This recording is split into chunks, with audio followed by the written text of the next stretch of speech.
thought I would jump on and talk about some stuff while doing a quick walk. You know, do a little tracking while we do this. I wanted to do a test of the live. Uh, I've been meaning to test out my mic stuff, and I was going to do that here, but then realized I left my mic at home. So we're going to see how this works, see how well the audio is. Probably go ahead and leave this up, even if it's just like eh. But anyway, got some stuff. I am on at work right now, so if I get a call, we'll have to cut it short. So recently, I put up some videos shooting the Glock 17 Gen 6. I don't own one yet, but I did get my hands on one. Got to shoot it a little bit, and had some questions about it with the steps chamber and that kind of thing, because as it turns out, Glock didn't really advertise anything about it. It took me going back to back through the backlog of Ben Stoker talking about the Gen 6 gun to find anything about the stepped chamber, which got me to looking at what exactly is Glock promoting with the Gen 6. It's kind of weird. You would think an improved chamber or something like that would be something they were really touting as the next great thing or whatever.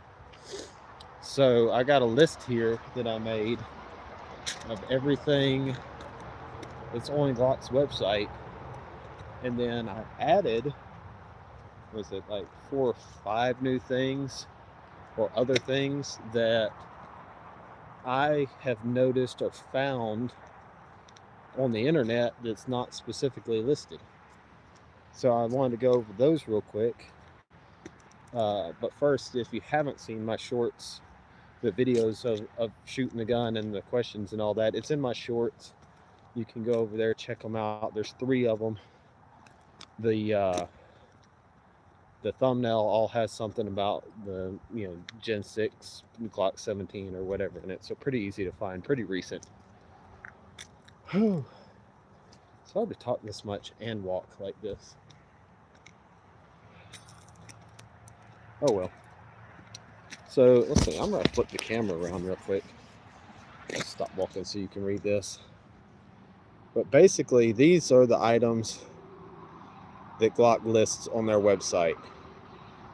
If I was making a video on this, I would just pull their picture and show you that. But palm swell, RTF6 grip texture with more coverage area, enlarged beaver tail, slide stop lever border thing, their quote thumb rest, what they call Glock serrations, which is just the improved serrations on the slide, the trigger guard undercut, the flat face trigger, and the new optic ready system.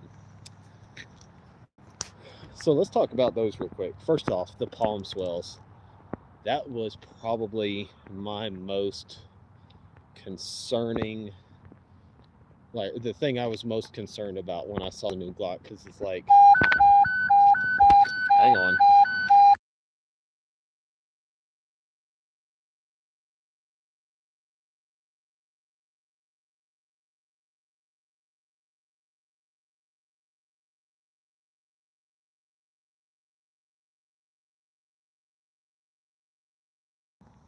All right, not me. So yeah, anyway, with the palm swells, like the Glock ergonomics, yes, they're not really there. It's just a square or a rectangular chunk that you're holding on to. But for me, it works really well. I can transition to guns that are similar just fine, like say an FN 509 or any of the FNs as an example. Those with the real square grip, easy, because it's the same feel. There's no like curvature, no like big swell that I'm trying to grip onto that I feel like breaking my grip. Let's take another gun I like, the Smith & Wesson M&P. A little bit different case. I have to do the smallest palm swell on that one, but then it's almost a little bit small in my hand because the bigger palm swells feels like it breaks my grip at different parts of the hand instead of filling the hand. It's really weird. Just the contours of it don't help. But I can put the small grip on it and do okay. Throw a magwell, like a TTI magwell, on it, and it does like great. One that I can't really set as well, that I like the gun, I like the theory of the gun, but I can't set it to be just great for my grip, is the Walther PDP. One-handed, the Walther ergonomics are great, but two-handed, it's hard for me. I don't feel like I can get any grip with my left hand. It just kind of slips off or doesn't have anything to hold on to. That's the long way of saying I was concerned when Glock starts talking about palm swells. But, you know, hoping we can make do with it. 652. Yes. Hoping we can make do with it, and whatever. That said, as soon as I got my hands on it, big difference.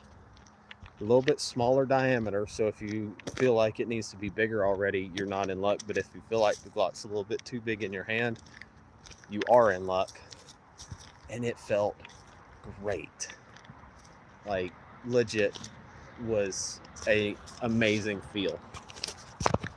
So yeah, that biggest concern, blown away by the thing. The texture, amazing. Like, great coverage area. The new added area is great. The texture itself is great. Yeah, I already don't mess with the texture stuff on my Gen 5s or my Gen 4, but I don't really think I do chalk and other stuff to kind of compensate for that. I don't even know if I need to do this unless my hands were just really wet with that particular, or with the new Gen 6 texture. Enlarged beaver tail, honestly, I didn't really notice it. It felt good in hand, but like the beaver tail itself didn't,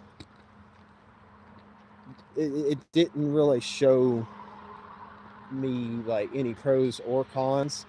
The biggest thing I think most people would be worried about is like for concealment or something like that on the 19, how much is that going to cause problems? And I didn't draw the gun from a holster, so that might be interesting too. Like that's always been the problem with the beaver tail, is getting your thumb around the grip on the draw. But other guns have it. I started years ago with a 1.0 M&P that had a beaver tail, so whatever, not that big a deal. I don't think it's going to be a problem. What else? The slide stop lever, noticeable that the border's enlarged, but not a big deal. The one thing I do need to see when I get one is, will the lever be interchangeable with the Gen 5? Because I need that extended 34 slide stop lever on it. I don't need it, I guess, but that's just what I like on all my stuff. It works well. I like the look and feel of it, so if that'll take the Gen 5 one, then I'll put that on there. If not, I'll have to find something for the Gen 6 to go with that. Hopefully it's out there. Thumb rest, that's a bunch of bull crap. Look, when I grip the gun, the tip of my thumb wasn't even to the back of where the thumb rest was. It thumb rest, where what everybody's referring to as the gas pedal, which is not even that's a whole nother topic. But yeah, it's like, it's pointless. I'd have to like roll my whole hand forward to even reach it. So anyone with like a good neutral, like straight grip, not going to use it. The trigger guard undercut's nice. None of my other Glocks have it, and I have like the right hand knuckle to prove it. But so I've never really messed with one that had it aftermarket done. But it's a nice feel. Somebody pointed out, and I think I agree, it might be a little bit sharp from the bottom to the side, the corner, so you might want to roll that out a little bit, but that's not that big a deal. The trigger was great. Hang on a second.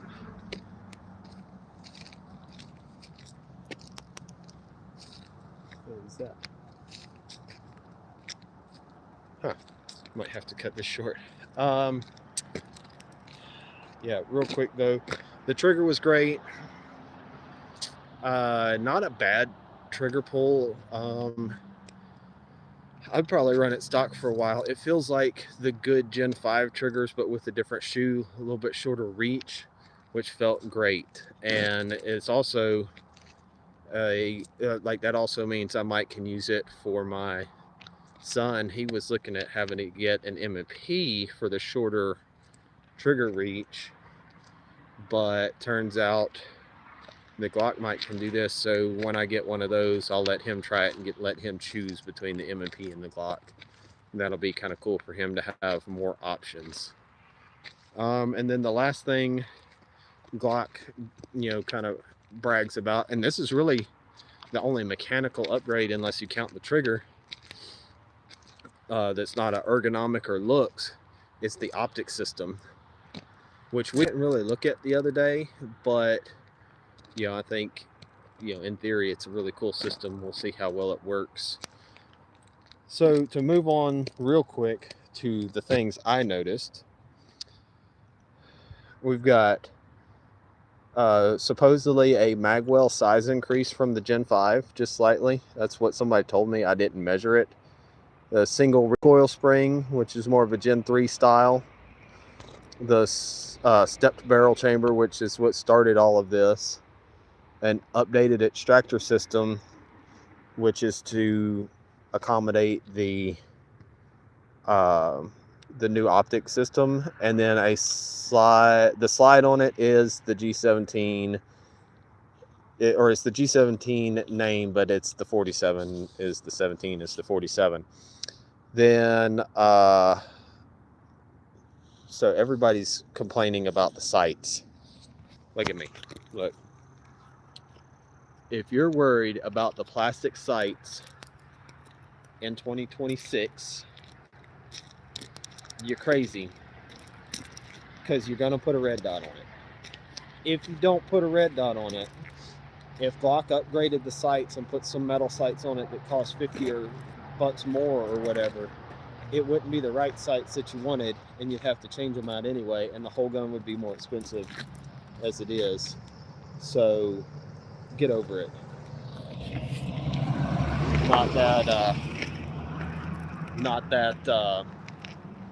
Really not that big a deal. Like, they're easy to change. There's a ton of good aftermarkets out there. If by some like crazy happenstance I were gonna put a